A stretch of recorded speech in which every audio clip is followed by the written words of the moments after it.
This episode is brought to you by Leo Bato and Associates, ang realtor na patok.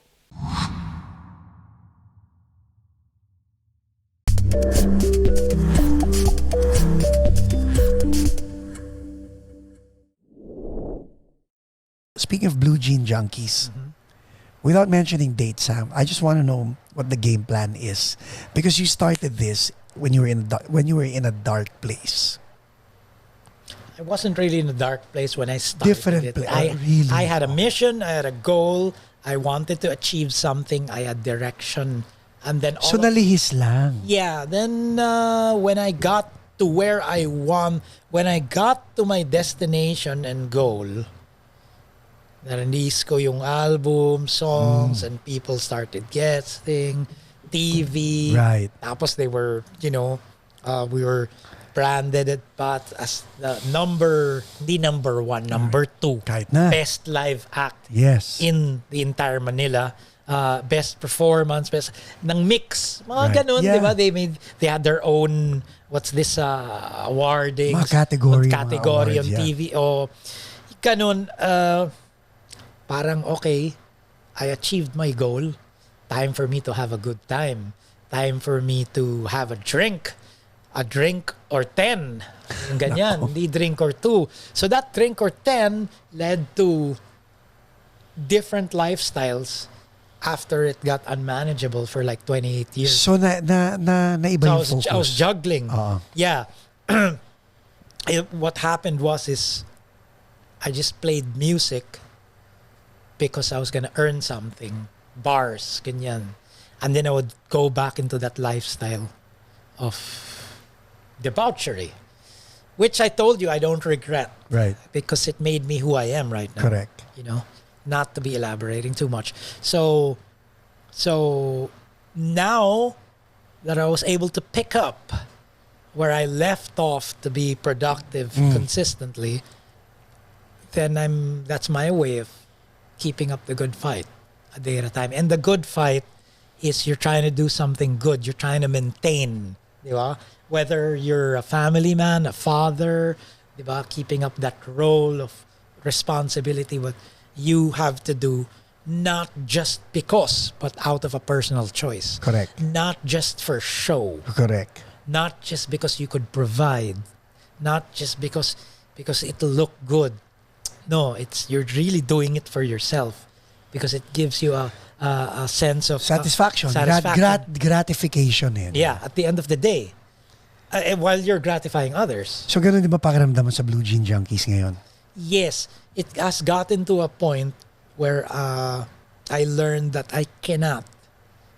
It's childish to think that you can remain as a gang forever. Right. This is in my case, not with other bands. Again, you're talking about yourself and your journey and Yes, your my journey. perspective. Yeah. Yeah, because like I said, I never clip anyone's wings. Correct. If people cannot, even if people have been working with me for years, and then all of a sudden, because you invested time with them, studio time, and with the songs, of learning them, that you're such a tight unit already. Tapos one day, may tugtog ka, hindi ka i-prioritize, all of a sudden, you're gonna have to settle for a session and you're gonna have to train that person to learn the songs. So you're so used to a certain tightness on stage na body language, alam mo na yung music, na pwede kayo lumutang, you can let your feet Yeah. off the ground and then just kita-kita and land again. Yes. You can play with the song in the middle and land solid in the end. All of a sudden, Nawala yun, no? some of that will be compromised. Whether you get a very good bass player or guitar player or drummer or other band member, it still can be done, but the magic of what was invested on for years, that will be compromised. I learned to let that go. Yun eh. I learned How to did let you it learn go. to let it go?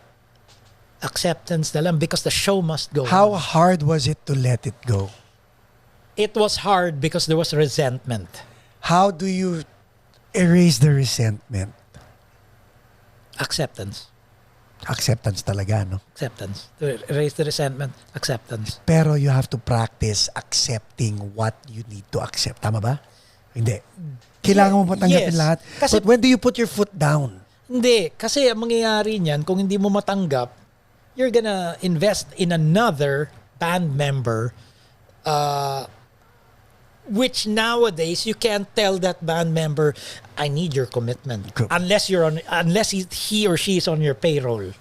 You can get a commitment from that person that he or she will Inaaso mo lang ba yan or proven na yan? It's easier to get a commitment from a person when that person is in your payroll. Kasi binabayaran mo consistently, not just for projects. Ako, I will disagree with you there. Kasi feeling ko lang Oh. hindi mo pa tinatry mag-propose sa ibang musikero to stay with you and commit with you nang wala kayong tinatanggap pareho. You have to try that. Naalala mo, pinag-usapan natin. Sandali, Paco. Wait. Sige, ikaw muna. Go. Tignan mo naman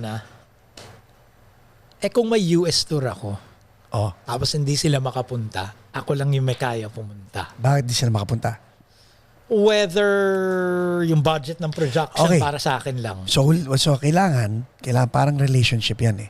Huwag kang Kukuha ng tutuloy kung wala sila. hindi. Huwag kang kukuha ng miyembro na hindi mava-vouch para makabiyahe. Huwag kang kukuha ng miyembro na walang visa. Huwag kang kukuha ng miyembro na tagilid lumipad. Parang babae yan eh. Huwag kang kukuha ng aasawahin na hindi ka mabibigyan ng anak. Di ba? Tama. Parang ganun lang yun. In other words, I-vet mo na. your commitment is good, your talent is good, your passion is good, but can you financially sustain that Right. from the pastures that we're going through, from the opportunities? Kasi tingnan mo, ganito yan eh. Halimbawa tayong dalawa Mm. kunyari. You put out, I'll put out. Pero kailangan pag may pumasok, hati tayo sa gitna. Tama, correct. Kung wala tayong, kung kumita tayo ng wala, hati tayo sa wala. Kung kumita tayo ng 100, hati tayo sa gitna. May tig 50 tayo.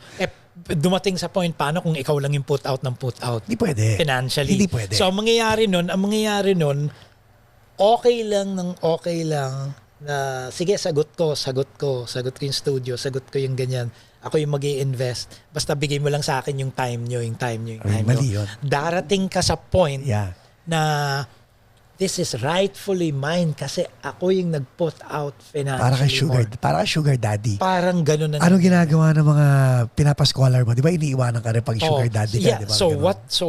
so dumating sa point na, tama ka, I agree. So dumating sa point na, okay, if that's the case, if I don't wanna play with you, hindi ikaw kukunin ko. Of course. Oo. So walang personalan na lang. Kaya naging ganun rin ang Blue Jean Junkies. That's one of the many others. Respect ko dahil nag-migrate sila sa Davao, Right. sa States, or prioritize nila yung iba because they have to place food on the table dahil mas appealing yung offer na yan sa kanila. Okay lang sa akin yun. Pero what matters is now, na-establish ko yung Blue Jean Junkies. When you say Blue Jean Junkies, Is you. that's Nino Mendoza.